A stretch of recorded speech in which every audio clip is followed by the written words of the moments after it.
I listened to the scientist this morning, and Dr. Mullis was talking about those experiments, and I realized that I almost became a scientist. When I was 14, my parents bought me a chemistry set, and I decided to make water.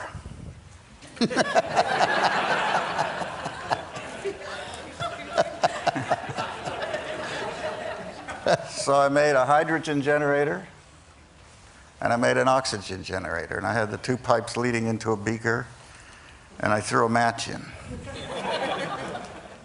And the glass, luckily I turned around. I had it all in my back, and it was about 15 feet away. The wall was covered with, I had an explosion. Really? The people on the street came in, knocked on the door to see if I was okay. Huh.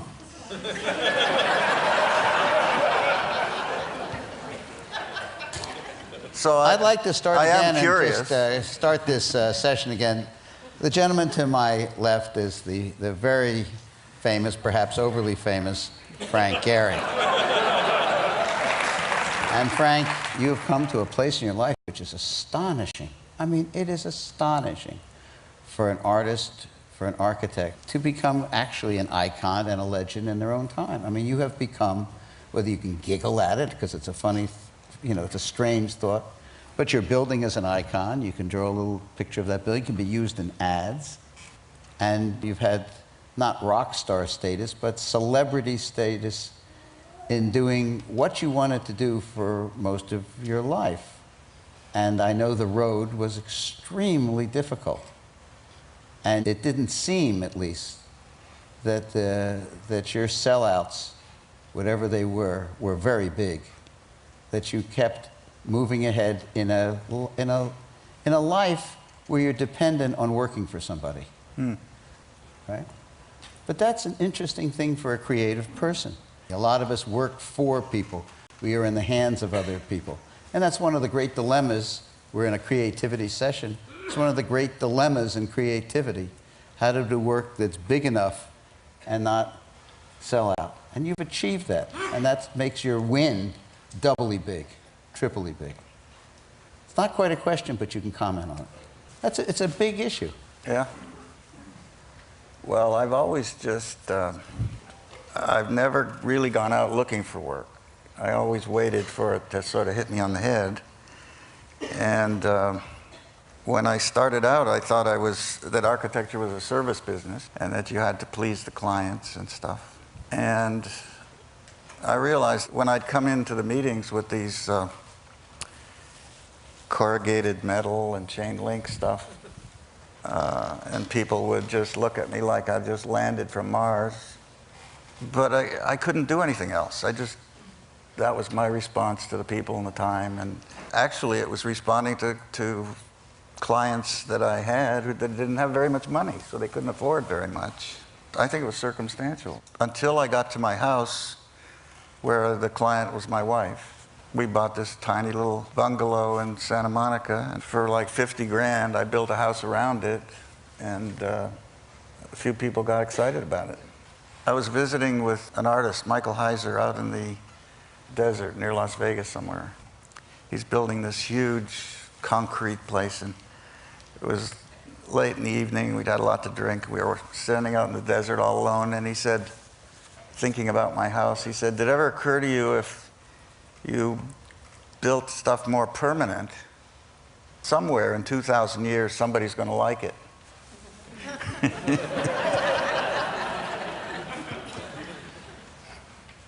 So I thought, yeah, that's probably a good idea.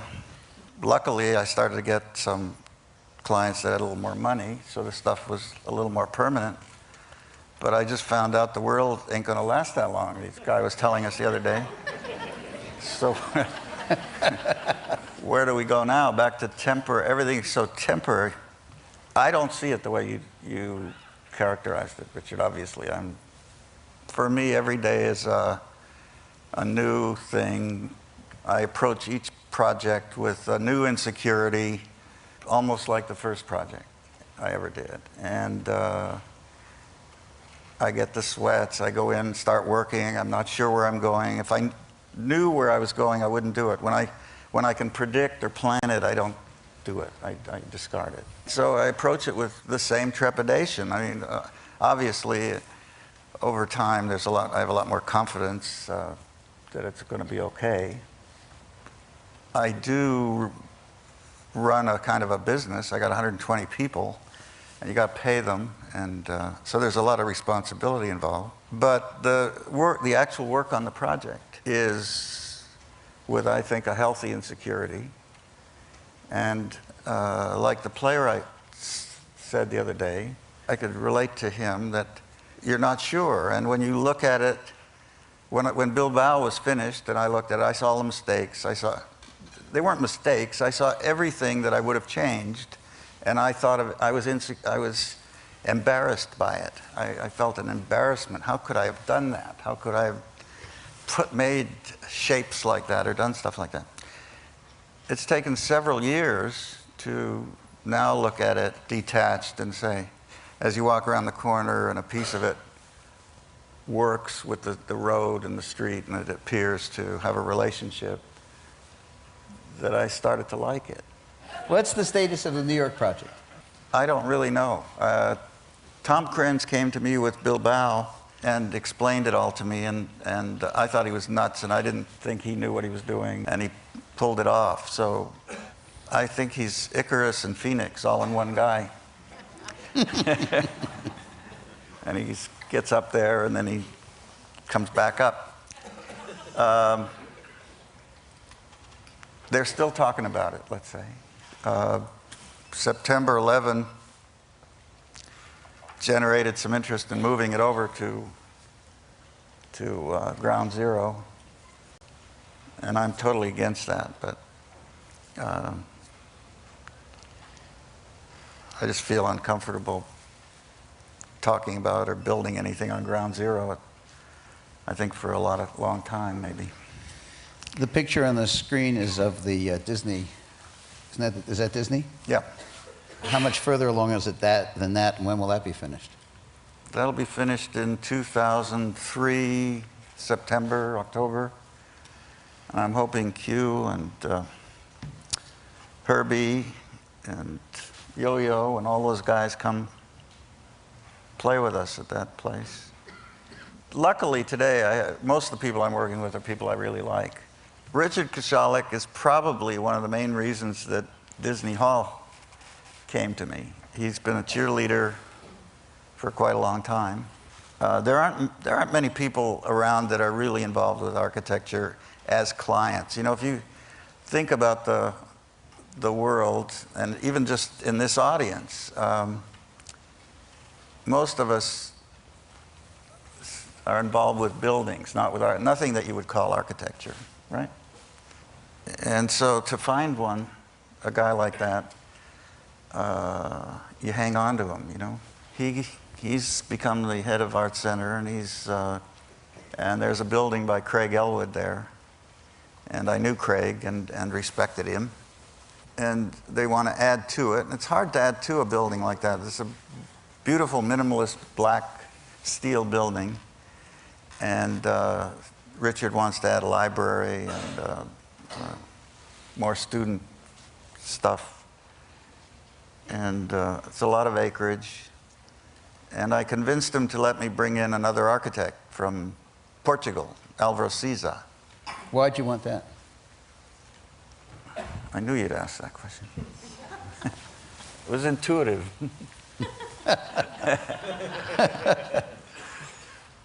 Álvaro Siza grew up and lived in Portugal and is probably the considered Portuguese main guy in architecture. I visited with him a few years ago, and he showed me his early work. And his early work had a resemblance to my early work, and it had to go. When I came out of college, I started to try to do things contextually in Southern California, and you got into the logic of Spanish colonial tile roofs and things like that. And I tried to understand that language as a beginning, as a place to jump off. And there was so much of it being done by spec builders, and it was trivialized so much that it wasn't, I just stopped. I mean, Charlie Moore did a bunch of it, but it didn't feel good to me.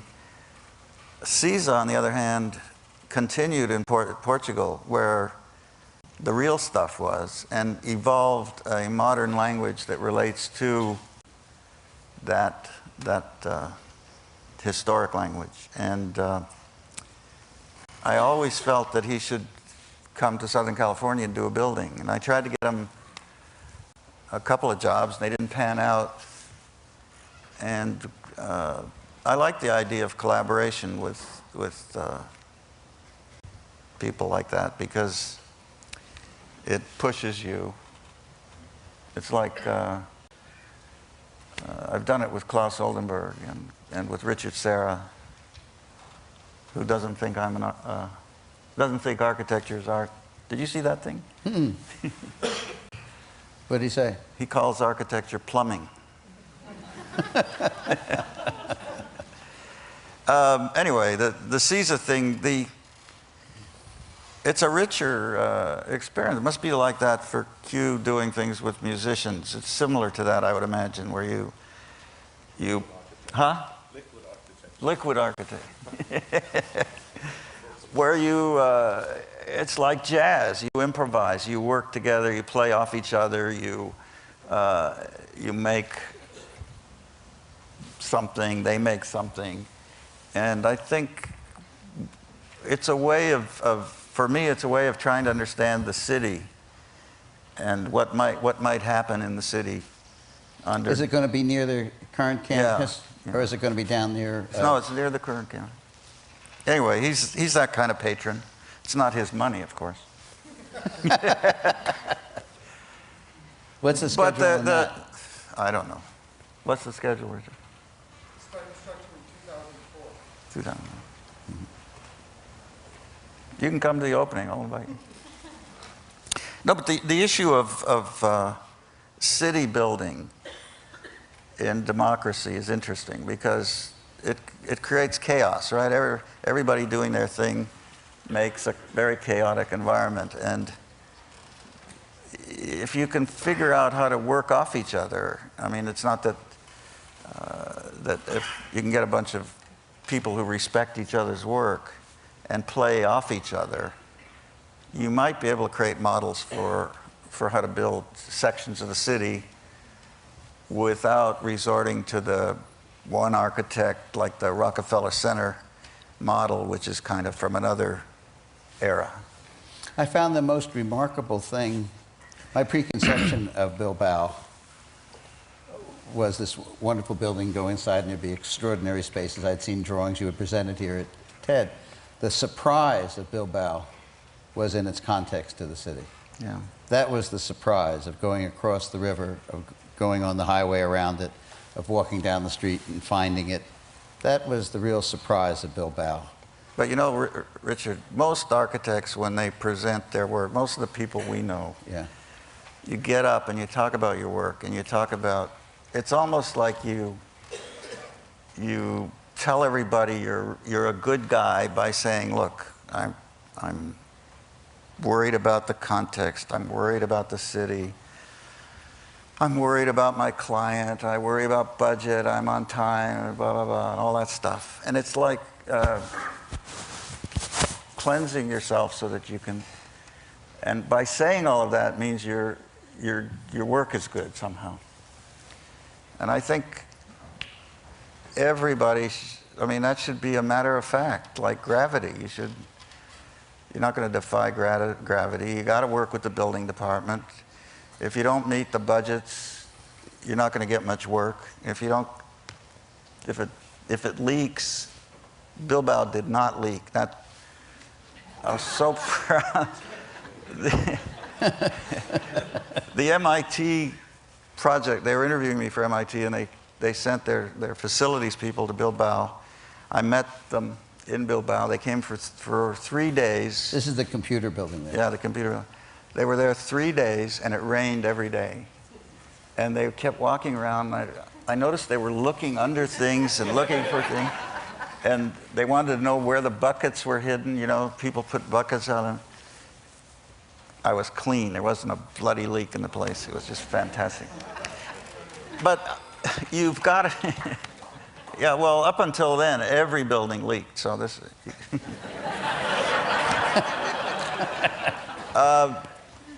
Frank had a sort of ask Miriam. had a fame. His fame was built on that in LA for a while.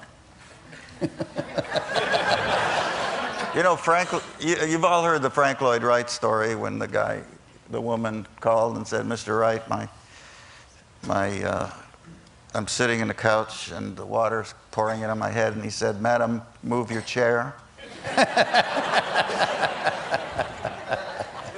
So some years later, I was doing a little house on the beach for Norton Simon, and his secretary, who was kind of a hell on wheels type lady, called me and said, "Mr. Simon's sitting at his desk and the water is coming in on his head." And I told her the Frank Lloyd Wright story. It didn't get a laugh. No, not now either.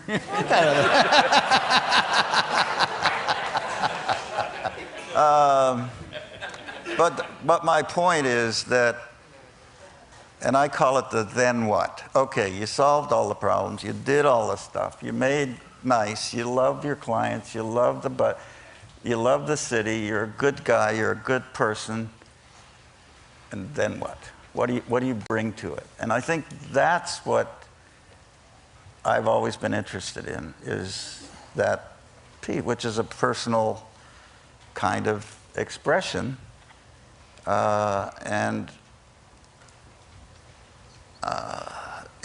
Bilbao, I think, shows that you can have that kind of personal expression and still touch all the bases that are necessary of fitting into the city. That's what reminded me of it. So, and I think that's the issue, you know, and it's the then what that most clients who hire architects, most clients aren't hiring architects for that. They're hiring them to get it done, get it on budget, you know, not, you know, be polite. And they're missing out on the real value of an architect. At a certain point, a number of years ago, when Michael Graves was a fashion, before teapots. I did a teapot and nobody bought it. Did it leak? No.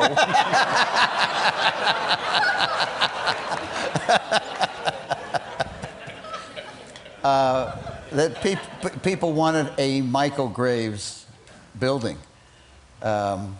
Is that a curse that people want a Bilbao building? Yeah, I've gotten called since Bilbao opened, which is now 4 or 5 years, right? 5 years, 4 years, I don't know. Both Krenz and I have been called with, I don't know, at least 100 opportunities. China, Brazil, other parts of Spain, to come in and do the Bilbao effect. And I've met with some of these people. Usually I say no right away, but some of them come with pedigree and they sound well-intentioned, and they get you for at least 1 or 2 meetings. In one case, I flew all the way to Malaga with a team because it was the thing was signed by with seals and very very official seals from the city, and that they wanted me to come and do a building in their port. And I asked them what kind of building it was. When you get here, we'll explain it, blah, blah, blah. So 4 of us went, and they put us up in a great hotel, and we were looking over the bay, and then they took us in a boat out in the water and showed us all these sights in the harbor, and each one was more beautiful than the other. And then we were going to have lunch with the mayor, and we were going to have dinner with the most important people in Malaga. And just before going to lunch with the mayor, we went to the harbor commissioner, and it was a table as long as this carpet. And the harbor commissioner was here, and I was here, and my guys, and we sat down, we had a drink of water, and everybody was quiet. And the guy looked at me and said, "Now what can I do for you, Mr. Gary?"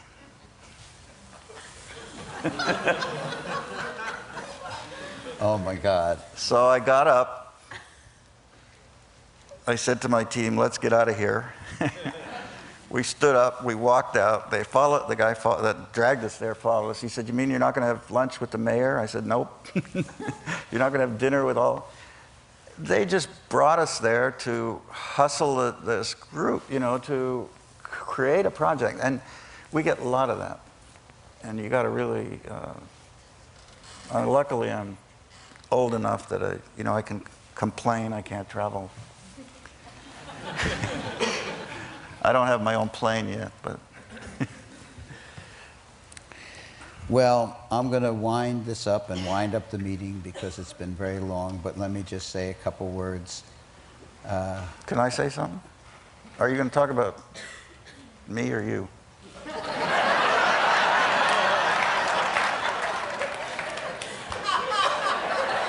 Once a shit, always a shit. No, No. because I want to get a standing ovation like everybody. So You're going to get wait one. A minute, wait a minute, wait a minute. You're going to get one. Wait a minute, I'm going to make it for you. No, wait a minute.